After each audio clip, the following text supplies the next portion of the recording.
Alrighty folks, I've got a 2v2 between me and Bird, and my opponents are Alphabet and... oh, that's right, writing's hard to read. Xaros, I think? Xaros, yes. Me, Bird, Alphabet, Xaros. I am playing my 2v2 deck. I play Embalmer's Shrine to get the quick ground presence here, and go for a more aggressive wall position here. My opponent Alphabet has taken the wall here, which means if he takes the wall here, he is going to get rushed. I'm going to have a little bit of ground control. Meanwhile, Bird is Frost, and Xaros has decided he wants to come double team me, which will make this wall probably safe for Alphabet to take. I try to rush him anyway, at least to get a more aggressive position, and I'll probably just take this wall back here once I've got the ground presence. Meanwhile, I want to note that I didn't want to show this replay, but a bunch of people have been asking for it since they know of its existence. And it's occurred to me that there's some replays that I show, or there's some replays that I don't show. So it maybe gives people a different... oh, that was a good nasty from me. Wow, look at that. And thank you for the frostbite from Bird. Oh, it's not enough. Maybe that wasn't a good nasty, actually. Meanwhile, Bird's going tier 2. Anyway, there's some replays I don't show, like for example, Shadow and Nature tier 1, I think is probably not as common in my replays as it is in actual games because this tier 1 combo is really strong and kind of broken. Anyway, so this is one of those replays that I wouldn't show because it's maybe a little bit toxic, but people wanted me to lean into the toxicity and emphasize it. Now, I'm saying a lot. I guess you guys already know, so I shouldn't be hiding it, because I'm sure on the replay thumbnail I'm gonna write what this is. But just in case I decide not to do that, in case I come up with a better replay to hide what's going on in this match, I'm not gonna say what's gonna happen until it actually happens. Again, that was a kind of mid-nasty. It gives me some tempo. Meanwhile, Bird is doing, I don't know what. Oh, he's going for an attack over here on. Okay, swap for the Storm Singer. That's not going to be a big deal. Yeah, so anyway, I'm right now occupying the 2v1, trying to gain their attention, and Bird is going for an attack on this side.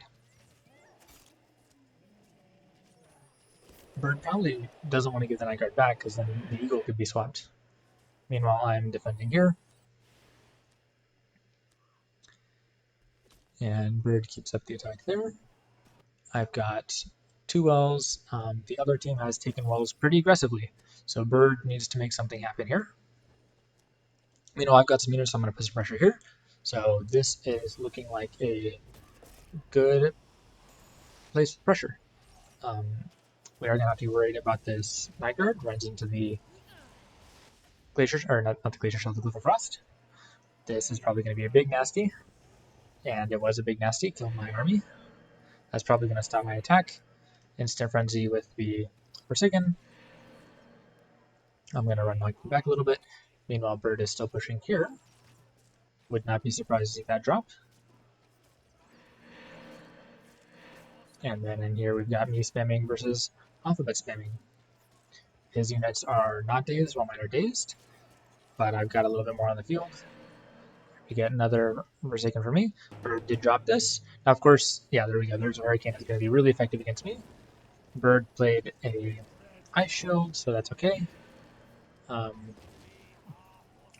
I don't know, it's hard to attack into nature with Hurricane because, I don't know, you make Nox Troopers, which just get destroyed by the Forsaken. So I'm kind of spamming Dread Chargers. Of course, I spam Dread Chargers, you can play loot. So I'm just trying to play unit composition. This attack's not going to be super good, so I probably should stop it. But meanwhile, Bird has got a ton of pressure going on. Keep in mind, though, we are behind on wells. Alphabet has 3 wells to my 2 wells, and Xaros has 1 well to Bird's 1 well. Xaros gets his tier 2 up. But Bird is still applying a lot of pressure, and I'm applying pressure too, right? My goal here is mostly just to get a good split attack going to make Xaros lose tempo, and when Xaros loses tempo, then that's going to give... then Xaros is going to lose his attack on his own base if I distract him to protect the spot.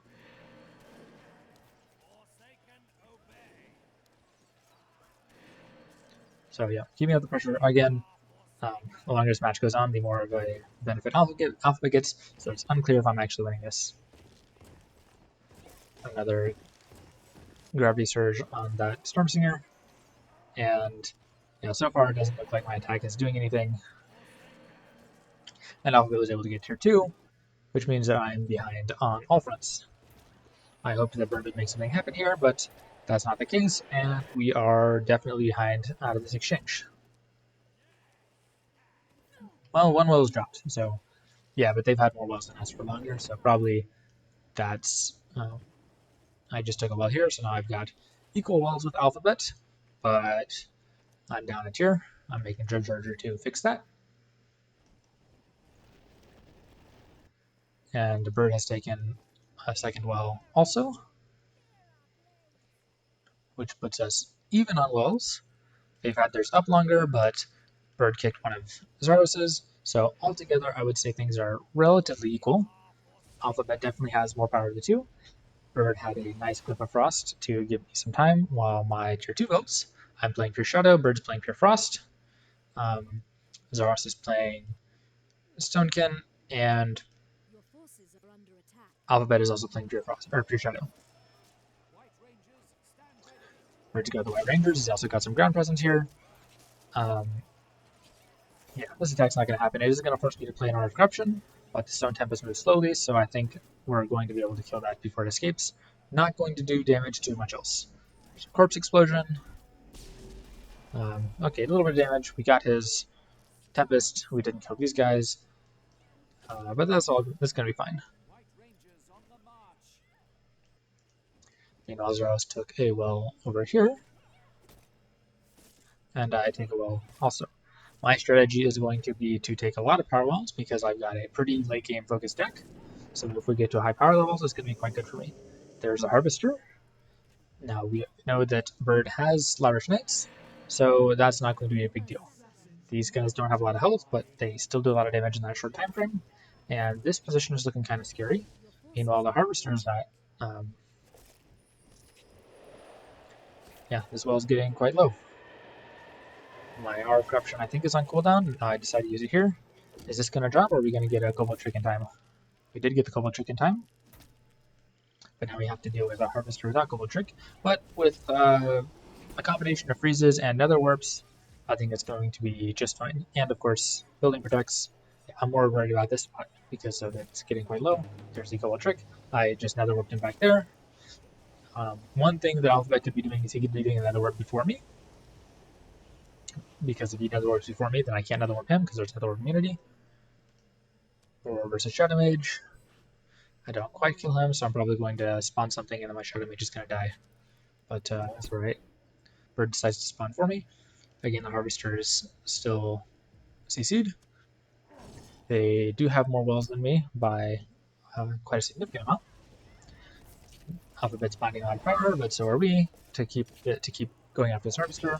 You know, Harvester is so effective with heals, so we can permanently CC him, but we're also having to bind a ton of power just like him. Meanwhile, they get more power every time. So Pure Shadow and Pure Frost is strictly inferior to Pure Shadow and Stonekin. But I am playing a better deck than Alphabet. You know, lots of ways to play Pure Shadow, and my way is superior to Alphabet, no question.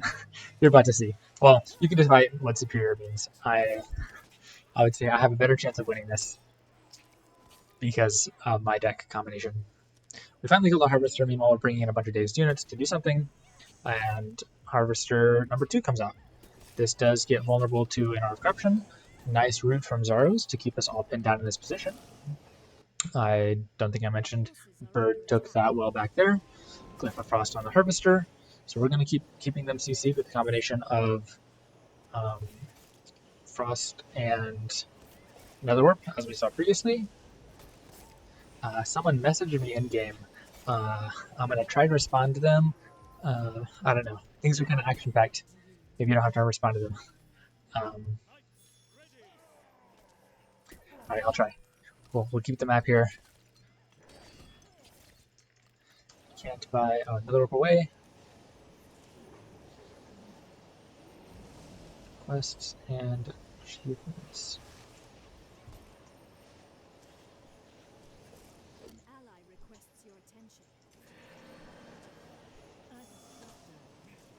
Okay, we see that Xaros has decided to... No, it's Alphabet. Alphabet's going tier 3. He's going for a Frost Splash. So no Void Storm from him. The Light Blade was CC'd just in time, but of course we've got Nether Warp. That was Alphabet's Nether Warp, by the way, which accomplishes two things. It prevents me from Nether Warping him, and it also gets him closer to attack. Of course, with the Light Blade, there's no way that Harvester is going to do anything at all. Even with heal spamming, there's no way that Harvester is going to do anything at all. Okay, good oink. Yeah. The thing that Harvester, though, is it's forcing us to bind a ton of power. So together, I'm sure we're binding more than 300 power to do with this Harvester. It's such an efficient trade, I guess. And it would be really nice if we could make a heal. I decided to go with the Harvester, which I don't think is the right call, because I didn't... well, I don't know. We don't know what Xaros has in his deck, but he is also tier 3? No, he's not.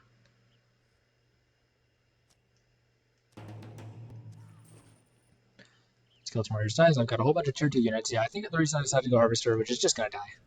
I can life weaving him, but he's just going to die. Yeah, he's dead.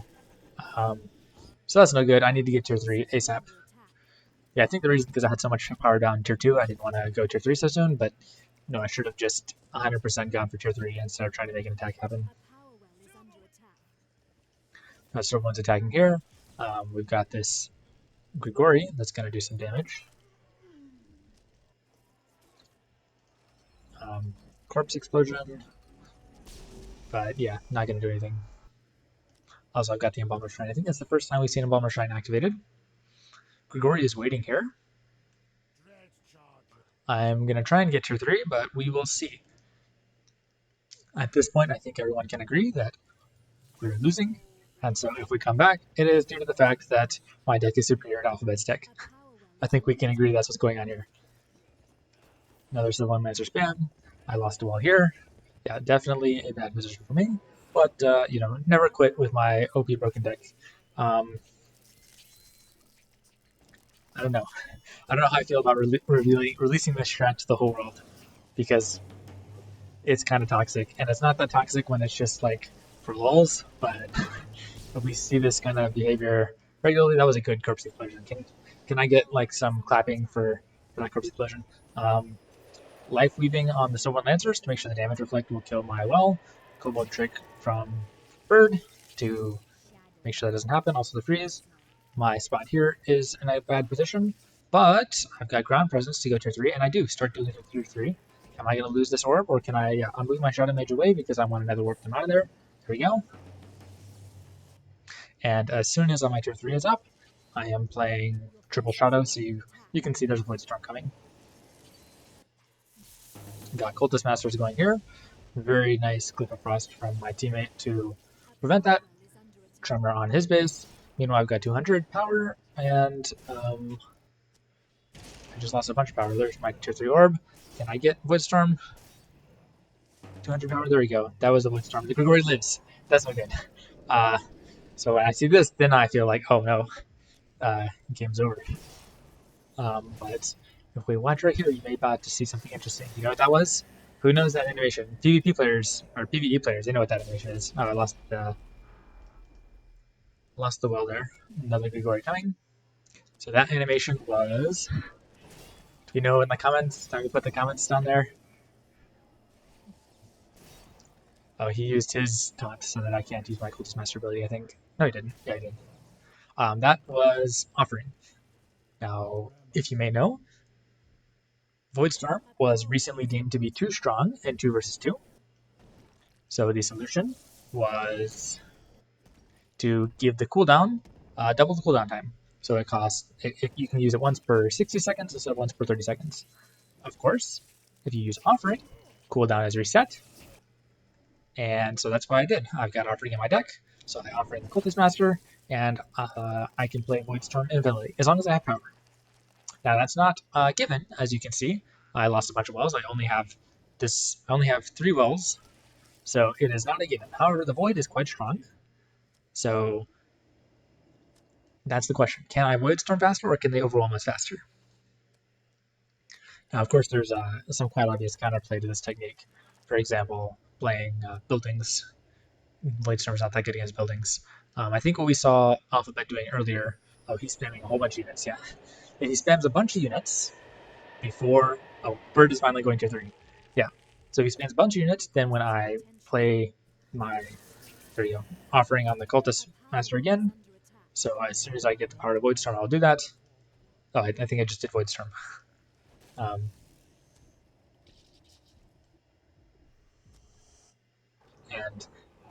yeah, so if my enemies don't lose anybody, then their void is low and their units won't die. Oh yeah, I teleported them all over here so I can get probably an Hour of Corruption. I've got Harvester in my base. So what I can do, I can just offering my Cultist Master. As long as Bird keeps my orb alive, then I can Woodstorm. And I'm losing wells, but I was gonna say that's okay. It's not really okay. But someone used Motivate, and it looks like the Woodstorm, the Harvester lives. Luckily, Bird is Frost and has Protect, so Harvester's not going to get anything done versus my tier 3. I guess is the reason that Alphabet's using Harvester. I'm sure he's got tons of power. Yeah, is because he wants to save his charges for tier 3. Another really broken thing about me having Offering is that if I Woodstorm and all my regular charges go run out, I can always just keep playing Offering, and then my tier 3 charges won't run out. I think that was a Woodstorm again, yeah. So as you can see, pretty lame gameplay for me. I'm just trying to take wells, be defensive, and there is one thing else in my deck. Yeah, I don't know how much I'm gonna edit this. Yeah, there I was talking to Brent. I was like, I can't get tier 4. I've got tier 4 in my deck. Because you can see I've got this Toxic Woodstorm strategy. Those breeding grounds from Xaros. Let's see if Brent can get anything done. Also, another strategy that is quite strong is that if Bird, for example, kills several Lancers, I could activate my Embalmer Shrine, I could double Corpse Explosion, and that'll kill this whole thing. So, yeah. I think that's a good point to show my deck if I edit this video and remember to show my deck at this point. Or maybe I'll share it earlier. So yeah, the question is, can I get ground presence here? Because void powers are high enough, right? Even though I don't have that many wells. Oh yes. So Bird, he shouldn't have killed his own army. He should have killed like one guy, and then I can use the Corpse Explosion presence to keep chaining, and that way he's got the ground presence. Or he could have played an Ice Barrier, right? So he's got ground presence, but you can see I had 300 power, but nothing happens. There we go, Void Storm. And I'm still not going to manage to get my units over here. Yeah, Alphabet's got power. Bird doesn't have that much power. He's got a lot of Void, though. Xaros has a lot of power. Eirias got a ton of power, right? So in this situation, they've obviously got more power than me. But is it going to matter? Probably not. It's fun for me to play the deck which outscales everybody else, because I usually play Fire Nature, which is the deck that gets outscaled by everyone else. And it's like, okay, well, no matter how much you're winning in tier 2, if you get to tier 3, you're going to lose. I like this Ice Barrier letting me heal up my Cultist Master. There's a Harvester going in the attack, as well as a Lost Grigori going in the attack. But, you know, you can also see that there's like 1,000 plus power in the Void. So that's there's no way a Void Storm doesn't kill like literally everything. If I can get over here and launch a Corpse Explosion, there we go. And did I activate my Embalmer Shrine? There we go. Yep. So that kills here. There's still a whole bunch of corpses on the ground. He just oinked me. I could Corpse Explosion again. Is that what I'm gonna do? Or maybe I'm gonna think about this base here. I did decide to Corpse Explode. And there's a second one. I'm gonna kill my Cultist Master in there. He saves this power well, barely. The other one dies. Meanwhile, I'm still... Yeah, we see they're playing tier 2 units because they run out of charges, right? So you can see, even if I don't have tier 4, which I do have tier 4, but even if I don't, it's not really that necessary. There's the Ice Barrier here, which means that if I Corpse Explode, I can... If I get 2 Corpse Explosions, maybe I can penetrate this. Yeah, corpses ran out, I think. And I still haven't managed to get this position yet.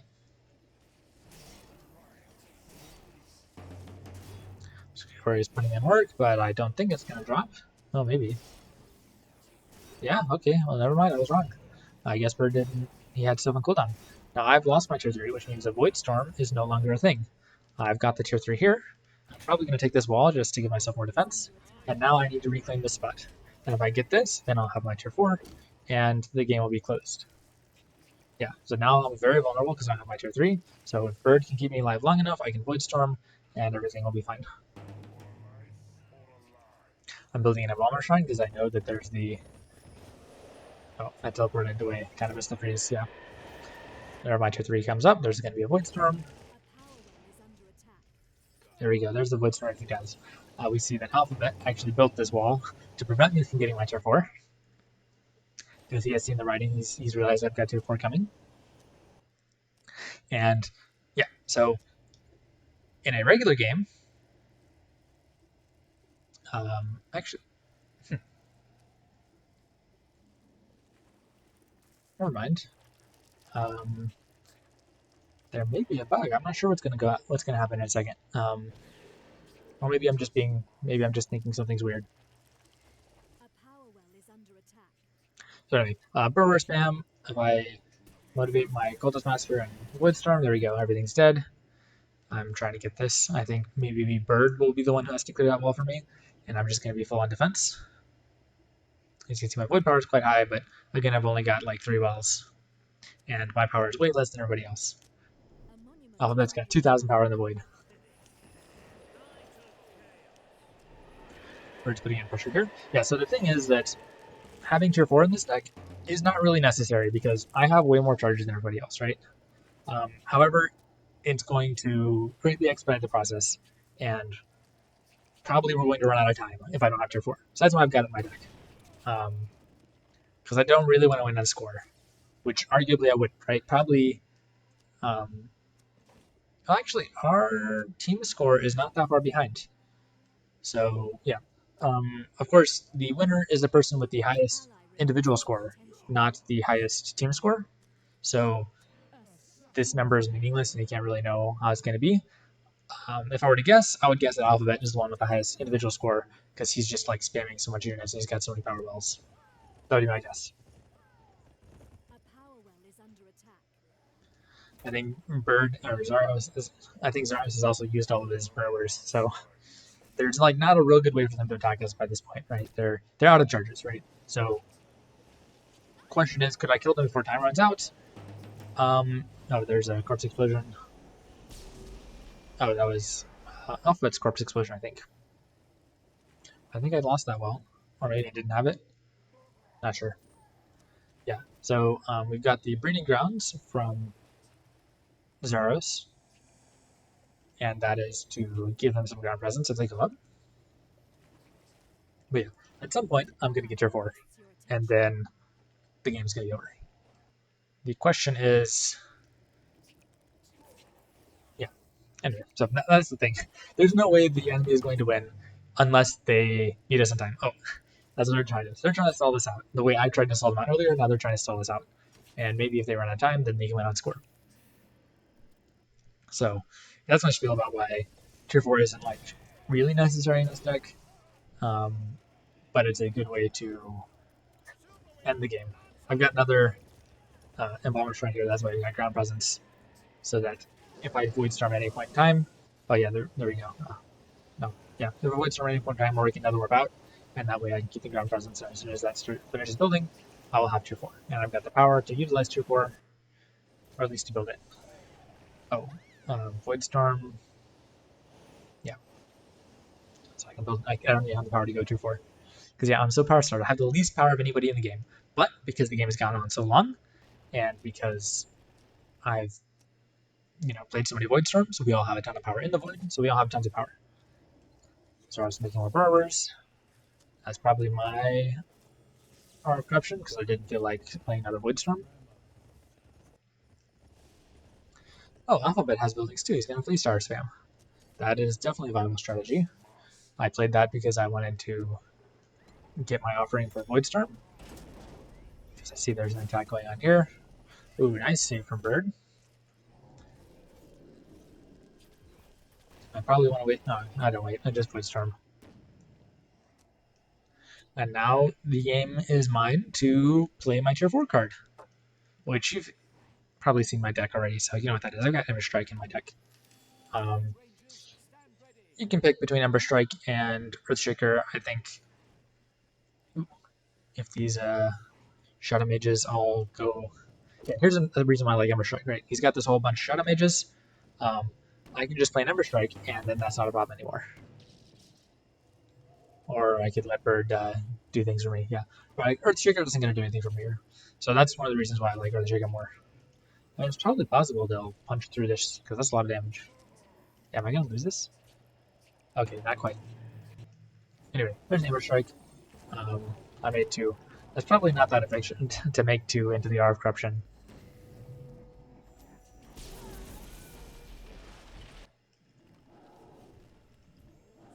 Yeah. Ember Strikes aren't getting it through. Oh, I made another one. Am I just going to Nasty him? Yeah, there you go. Nasty to kill that base. There you go. That's good. I think Ember Strike has quite similar offensive potential as Earthshaker. Earthshaker's advantage is that why am I discussing tier 4 strategies?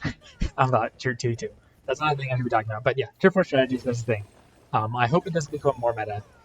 You know, it's fun as a one-off flavor, but yeah, I hope that's not the meta. As I said, this deck is fun to play occasionally. Kind of toxic if that's like while you're playing. So anyway, now it's time for our comeback. Corruption from them. You know, Bird's going to get a nice attack going there. They've rebuilt these walls because they have so much power. Power is irrelevant. I shouldn't even be going for walls. I should be just going straight for orbs. Of course, orbs they can defend with a shield building, so it's not like guaranteed.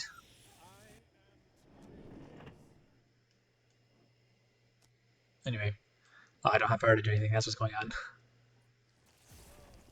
I'm possibly saving for a Void Storm. Not sure. But yeah, I just don't have power because my power is so low.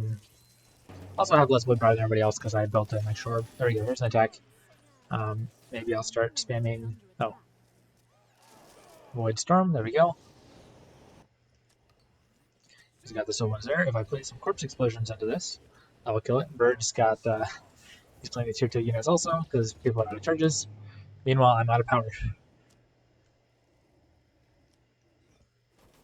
So it is very realistic. Yeah. They're going to be able to time us out, except that this was a spectator match. So the time actually doesn't end at 30 minutes, it ends at 45 minutes. So I'm not really sure. Oh, maybe they just quit. Maybe they just quit at 30 minutes. I'm not really sure what's going to happen. No, this says the game's going to end. So I'm not sure what's going to happen when the time runs out, because that shouldn't happen.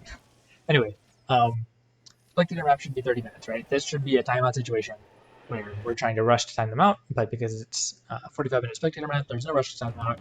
I can just chill, build up my power, and wait to win on tier 4. Anyway, so yeah, I'm curious when this timer runs out, what it's going to say happens. Anyway, I've got 2 ground presence going so that I can make Ember Strikes at 2 different spots. That's so powerful, right? Like the Ember Strike, and then the Flame Lance, and you can also Nasty it. So Ember Strike's offensive potential. I forgot what I was talking about this a while earlier, right? There we go. Nasty, not quite taking it. It might die, or Corpse Explosion might take it. Oh, no. Yeah. See, Bird, stop killing all your units. You can leave some alive, right? I don't need the corpses. I got a Bomber Shrine. Yeah, so I'm curious what's going to happen when this time runs out. I can tell you the game lasted 32 minutes. So, of course, the opponents are going to quit. Right? There's no way for them to win except on time. And this was a spectator match, so the time's not going to run out. Oh, right. I was talking about so long ago. I was talking about Ember Strike versus Earthshaker, right? Big benefit of Earthshaker is you can play it where your opponent's enemies are, not where you are. Ember Strike, you need to have your ground presence there, so that's why we're kind of slow. Okay, timer out, and just nothing happened. Okay, interesting. This must be hard-coded into the replay that they assume all PvP replays have a half-hour time limit? I'm not sure. Alright, cool. Yeah, I don't think I've ever seen a match last longer than 30 minutes, but this is a match which lasts longer than 30 minutes. Because it's a spectator map. Okay, we finally got this orb down. And yeah, so you can see there's no way they're going to win because I have infinite Void Storms. So there we go, there was another Void Storm. And I've got Tier 4, right? So I've got more offensive potential and maximum defensive potential because my deck is too strong. Infinite Void Storms. The strat you wouldn't think you'd have. Bird, is he building Tier 4? Does Bird have Tier 4? Wow. Maybe Bird is just doing it just because. Just so the opponent can't build this orb. Or maybe he's doing it so they'll quit when they see the fire orb. I didn't even notice Bird built the 4th orb there. I'll have to watch to see if he's playing Earthshaker or something.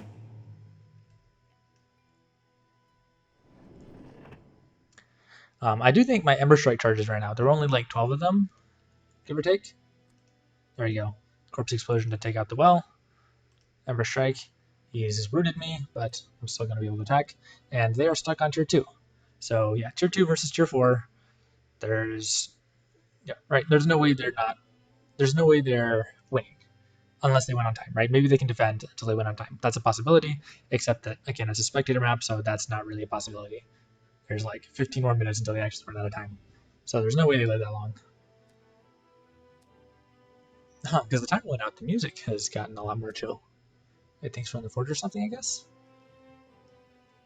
It's like anticlimactic of everything's going down, the final attacks, the final volleys of defense, and no, it's just the like chill forge music. So anyway, this is the game. There's nothing much interesting to see after this. Just them trying to defend, realizing they can't defend because it's Tier 4. And so yeah, this is the deck, this is the strategy. Infinite Void Storm, using the fact that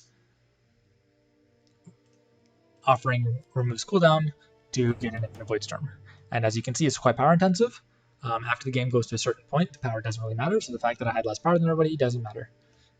And we see the quit. Players play GG. Oh, is the game still going? Oh, maybe one of the spectators didn't quit because it's a spectator match. So there you go. That's the game. I.e., this isn't the kind of replay I was going to upload because it feels like it's really long. Who's going to sit and watch a more than 30-minute replay? But there's so many clickbait titles I can use, right? Should it be a more than 30-minute replay, or should it be an Infinite Void Storm, or should it be like, what have I done? I don't know. Anyway, thanks for watching. I hope you enjoyed this. Not really different, but kind of different. And yeah, let me know if you want to see more replays that I typically don't show, right? Like, there's like these 2-minute replays. Okay, tangent because it's the end of my video, and only the people who like really care about me are still watching right now. So pat yourself on the back if you're one of those people who's just gonna sit and watch this empty replay screen. So yeah, like there's a lot of times you see just 2-minute videos, right? Because someone makes a terrible mistake, they make a greedy well, and it's over. And the thing is that new players don't get that, right? Because 99% of you, or not 99%, but the players who watch this channel are mostly like strong players, right? So you know, like that well is greedy, you take it, the game is over.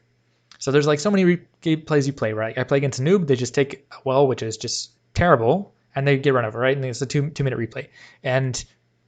But there's no YouTube videos out there, right? So maybe I should make some kind of compilation of like new mistakes or something like that, so that players are trying to learn. Because actually, there's a bunch of people on this channel who are trying to learn. It's really nice to get messages from people who are like, oh, hey, Eirias, I'm trying to learn PvP. I really like your channel. So that's great. I appreciate messages like this. So I'm just wondering, I guess, to you guys who are trying to learn PvP and you're trying to learn from my channel, would that be helpful? Would that be interesting? Or is that just going to be like, oh, these matches are so boring. It's just a top 10 player versus some random noob, and it's going to be a 2-minute noob stomp, right?